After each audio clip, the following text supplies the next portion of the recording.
Hello guys, magandang araw sa inyo lahat. Ito si Mike Padua at narito ulit tayo sa pinaka-latest weather analysis ngayong araw po ng Lunes hanggang Miyerkules, Enero 29 hanggang 31, 2024. At hindi po tayo nakapagbigay ng ating weather analysis. Pasensya na po, nung nakakaang weekend, medyo busy po tayo to attend some family matters. Okay? At ito po ang ating Tagalog version. Pinaglilingkod sa inyo ng Typhoon 2000 in partnership with Naga College Foundation, Aboitiz Power, Bank of the Philippine Islands. Yung mga interested upang malaman ninyo kung ano itong produkto ng BPI Sustainable With You campaign. Meron po silang campaign o kampanya sa sustainability ng environment, kung ano-ano pa, ay magbisita lamang po. May link po dyan sa taas. Somewhere here. I-click na lang po ninyo. Yung mga nanonood naman po sa Facebook video, may link po sa description sa baba ng video ninyo. May link punta doon sa hashtag BPI Sustainable With You campaign nila. Yung mga interested clients ng BPI, magbisita lang po upang makita kung ano itong sustainability campaign nila. And also, ang Avenue Plaza Hotel, ang lokal na gobyerno ng Naga City, headed by our Honorable Mayor Nelson Legacion at ang ating Honorable Congressman ng ikatlong distrito ng Camarines Sur, si Congressman Gabi Bordado. So, umpisa natin ang update. Mukhang pasaway po itong shear line. Kasi po sa latest na yon, nag-move po ito dito po sa may bahagi po ng Mindanao at nakaka-affecto po na yun dyan ang mga malalakas na ulan na pwedeng umabot po ng lampas 100 milimetro ang isang araw na ulan. So, medyo panganib po yan at magkakaroon po ng high risk ng pagbabaha at paghuho ng lupa sa area po ng Caraga at Davao regions. So, mag-ingat po kayong lahat dyan dahil po nandyan po ang shear line at magpe-persist yan for the next 2, baka umabot po hanggang sa Miyerkules. So, mag-ingat po kayong lahat dyan. At ang hanging amihan ay patuloy pa rin na malakas dito sa may Luzon. Medyo mahangin, umabot po hanggang 50 kilometros bawat oras. Wala naman po mga malalakas na ulan, mga drizzles lang at light rains na inaasahan. Lalo na po sa Bicol at Visayas at sa eastern sections ng Cagayan Valley, Eastern Cagayan, Eastern Isabela. So may mga showers na inaasahan dala ng malamig na hanging amihan. Kaya yung temperatura po natin ay hindi lumalampas po ng 28. Okay? Yan na po pinakamainit. Ang pinakamalamig ay hanggang 22 kapag nasa Bicol po kayo. Pat dito sa may Northern Luzon, mas malamig po yan. Pwede mag-19, mag-20. Sa Baguio, siyempre mas mataas sila. So, pwedeng 10 degrees, 9 degrees. So, yan po ang inaasahan. Kapag mayroon pong malakas na high pressure dito, malamig po yan. Nagbibigay ng mga snow dito sa China at Japan. So, nagbibigay po yan ng malamig na hangin sa atin bansa. Okay? So, again, mataas ang risk of flooding sa Eastern Mindanao at Northern Mindanao. Kasama po dyan ang Cagayan de Oro, lalo na po bukas o Miyerkules, may mga ulan po dyan, mga thunderstorms. At dito rin po sa Jensan, pwede umabot.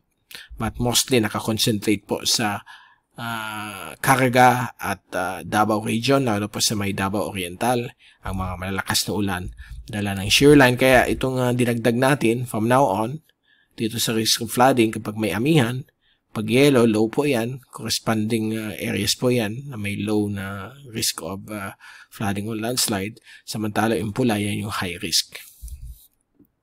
Wala pa rin tayo na tatanawan na bagyo o LPA. All clear po ang Western Pacific.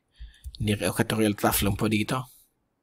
So, sa fast animation, so yan po yung sasabing kaulapan na dala ng shear line. Ito po yung dating tail end of a cold front. Binago ang term ng pag-asa to maging magpantay po sa international term, okay, na shear line. Nagbabanggaan po kasi yung malamig na hangin ng amihan at mainit na hangin ng hanging silanganin. Okay, at sa zoom in satellite animation, so nakikita po natin dito ang grabing ulan dito sa may Caraga at Davao regions. So mag-ingat naman po ang mga ibang ulan, pwede umabot po rin sa Cagayan de Oro. At dito rin sa Soxagen, sa Bangsa Moro Administrative Regions. So, mag-ingat po kayong lahat dyan. At dito rin po sa Although Visayas hindi naman masyado, okay? Dito sa Northern Caraga, sa may Siargao, Dinagat, may maulan po dyan inaasahan dahil po sa shear line at yung combined effects ng amihan. So, aside pa lang ng shear line, may amihan din dyan. So, medyo malakas din ang hangin at mapanganib po sa mga landslides at flooding. Yung mga flooded areas na laging nagkakaroon kapag malakas na ulan. At mapanganib din po sa mga maliliit na sasakyang pangdagat ang silangan bagay po ng karagatan ng Pilipinas. So, bawal po pumalaot. Okay? So, yan po yung mga malamig na hangin ng amihan. Ito po yung forecast naman po sa windy.com from the European model for the next 3 days hanggang Huwebes, February 1. So, bukas po ng hapon, unti-unti na pong hihina yung amihan. Miyerkules, lalo pang hina, okay? Magiging northeasterly wind flow na lang. And then by Thursday, unang araw ng Pebrero, balik tayo sa light easterlies or easterly wind flow kasi wala na po yung amihan. Hihina na yung high pressure sa may taas ng Pilipinas. Temporary lang yan, baka bumalik na naman po within the next 1 week or 2. Dahil nga for the next 2 weeks ay magkakaroon po tayo ng dry conditions sa ating bansa at babalik na naman po ang mga epekto ng El Nino. Okay? Kaya pagdating sa ulan naman po, yung mga tatanong sa ulan, ito po yung ulan. So, na yun, ayan po yung mga ulan sa eastern Mindanao at northern Mindanao. Bukas po ng hapon, inaasahan pa rin mga ulan. On and off sa northern at eastern Mindanao, sa Caraga at Davao regions at aabot na rin sa may Soxygen sa Bangsamoro Administrative Region at dito rin po sa northern Mindanao kasama po ang Cagayan de Oro. So may mga ulan po yan bukas po Tuesday at pagdating ng Miyerkules may mga ulan pa rin but yung intensity niya medyo hina na ng bahagya, mga isolated thunderstorms lamang sa iba't pang bahagi na po ng Mindanao at pwedeng umabot po dito sa may Zamboanga Peninsula at sa Pebrero 1, Huwebes, yan po, mag-improve na po ang weather sa Caraga at Davao Region, samantala dito sa may Bangsamoro, Lanao Provinces, Cagayan de Oro, dito sa may Zamboanga Peninsula, may mga localized thunderstorms pa rin sa hapon and sa February 2, medyo okay na po, okay? Mag-improve na po ang weather sa Mindanao. And February 3, Sabado, all clear po ang Pilipinas. May mga light showers pa rin dahil sa hangin silanganin. Okay? And sa rainfall accumulation forecast, yung total rainfall na may iipon for the next 3 days hanggang sa Miyerkules, lahat po ay nakatutok po sa eastern Mindanao, sa may Caraga at Davao regions. Pwede umabot ng 50 to more than 100 mm. So magkakaroon po dito ng high risk ng flooding at pagguho ng lupa. So mag-ingat po kayong lahat. Okay? At contact your local disaster units sa mga barangay po sa inyo dahil po delikado po yan lalo na pag may shear line. Okay? At sa ating wave forecast for the next 3 days, ngayong araw na ito meron po tayong 3.5 hanggang 4 meters ang wave height sa may coastal waters ng Eastern Luzon, Bicol Region at Eastern Visayas, gayon po sa may Eastern Mindanao. Inland waters ng Pilipinas ay magiging light to moderate. Okay, mahina hanggang katamtaman. 1 to 2 meters. Dito rin po, nasa 1 to 2 meters may West Philippine Sea.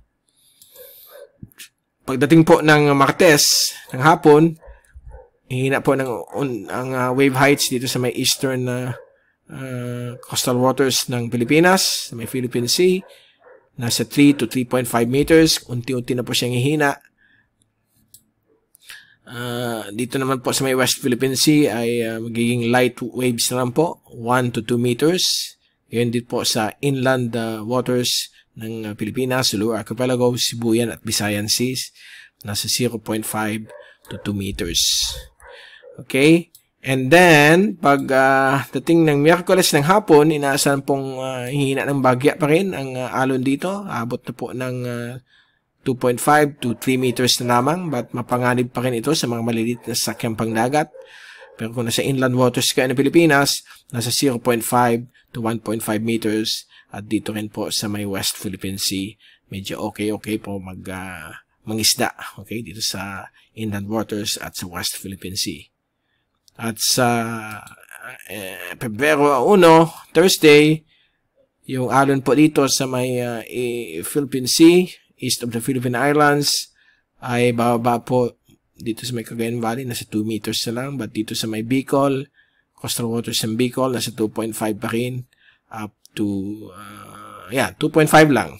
Okay, while dito sa may inland waters, Sulu Archipelago, nasa 0.3 hanggang 1.5 meters. Gayon din po dito sa may West Philippine Sea. So, okay na okay po dito mga isda. Okay? Ikaw na po, pag malapit po kayo sa Dalampasigan, nasa 0.4 meters lamang po ang laki ng alon. So, yan po ang ating wave forecast for the next 3 days hanggang February 1. At dyan po natin tinatapos ang ating update na yung Lunes hanggang Miyerkules at babalik ulit tayo in the middle of the week, probably this Wednesday, para ibigay ulit sa inyo ang pinakalatest sa ating panahon. Mula sa Typhoon 2000, ito si Mike Padua ang papaalam. Mag-ingat po tayong lahat. #WeatherWiser. At maraming salamat po sa pagpunod sa aking channel. At God bless po sa inyo lahat.